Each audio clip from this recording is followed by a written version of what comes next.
Chargés de motiver les spectateurs en plateau, 3 chauffeurs de salle évoquent pour Télé Loisirs les coulisses d'un métier atypique. Reportage. Bienvenue dans Touche pas à mon poste.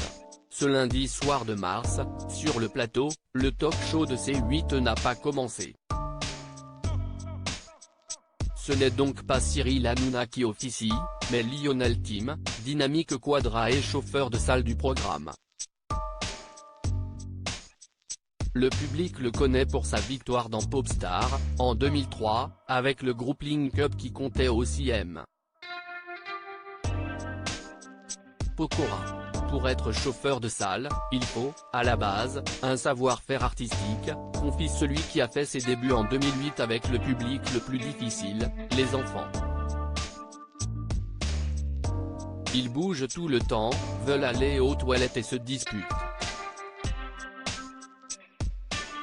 Jeune avait 80, âgé de 8 à 12 ans, pour une émission de Canal J.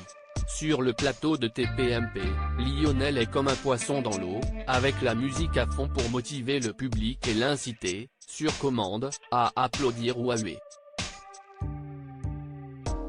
Je leur dis souvent qu'ils sont aussi importants que les chroniqueurs.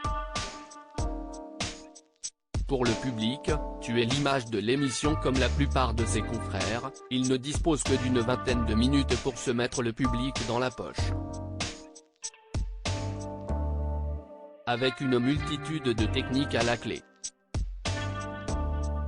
Ça dépend de la personnalité de chacun.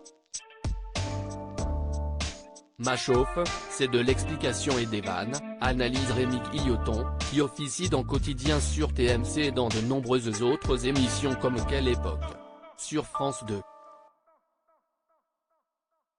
Avec 15 ans d'activité à son actif, il prend son rôle très à cœur. Pour le public, tu es l'image de l'émission. Tu es leur seul interlocuteur en plateau, aime-t-il rappeler. Tout en gardant un souvenir amusé, avec le recul, d'une de ses premières chauffes, pour la nouvelle édition sur Canal+, le public était dans des gradins surélevés. J'ai lancé les applaudissements, mais impossible d'arrêter les gens car ils ne me voyaient pas. Nous étions en direct.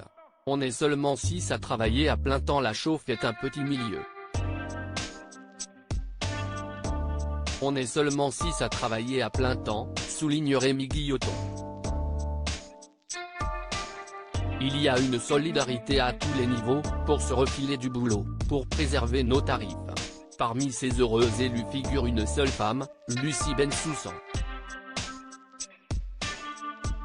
Ce métier ne demande aucune capacité qu'une femme n'aurait pas. Il faut juste du bagou et du répondant, assure celle qui draine le public de clics sur Canal+. Sans surprise, elle affirme avoir eu droit à toutes les blagues au début de sa carrière, il y a 7 ans. C'était du genre, tu vas chauffer la salle, tu veux pas nous chauffer d'abord ? Tout ce rêve d'un destin à la José Garcia pour nos 3 témoins, ce métier offre une grande liberté afin de mener d'autres projets plus exposés. Rémi profite de son temps libre pour animer un média en ligne sur la paternité @daron TV, et va monter son comédie club. Lucie, elle, ambitionne d'écrire son premier spectacle et teste certaines vannes sur le public de clics. Quant à Lionel, il continue de chanter dans un groupe, joue aussi au théâtre et ne changerait sa vie actuelle pour rien au monde. Ça me fait du bien de voir le public, conclut-il. Sans forcément l'avouer, tous rêvent d'un destin à la José Garcia, qui a débuté comme chauffeur de salle dans Nulle part ailleurs sur Canal+, avant de passer de l'ombre à la lumière. À lire aussi comment se faire rembourser les jeux audiotel de vos émissions télé ?